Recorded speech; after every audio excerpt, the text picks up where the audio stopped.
Всім привіт! Ось наші цеплятка, як вони все гарно гріють на сонечкові. Я їм повиключала лампочки, бо у них там на ніч ми включаємо, бо їм холодно. А вдень виключаємо, бо дуже їм жарко. Прошлого разу я знімала, то їм було 2 сутки. Зараз вони маленько вже мають великі і почали розпускати крилишка, видите? У нас ще один закладений інкубатор.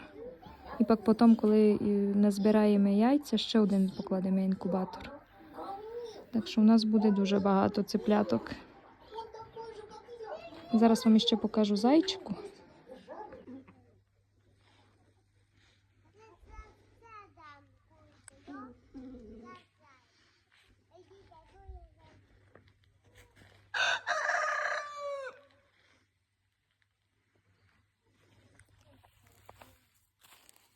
Любка.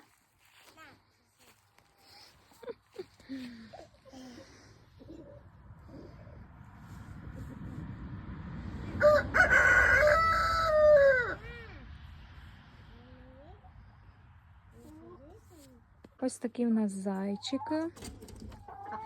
Тут у нас є мама з зайченятками.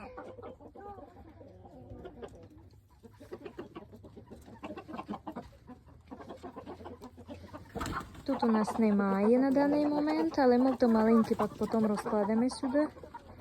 Точніше, мій чоловік там розкладений я. Так, а тут у нас теж є мама.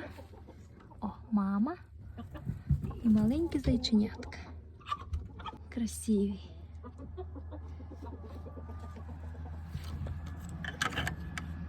Потім мій чоловік вам детально про них все розкаже. Підписуйтеся, ставте лайки, ми вам будемо дуже раді.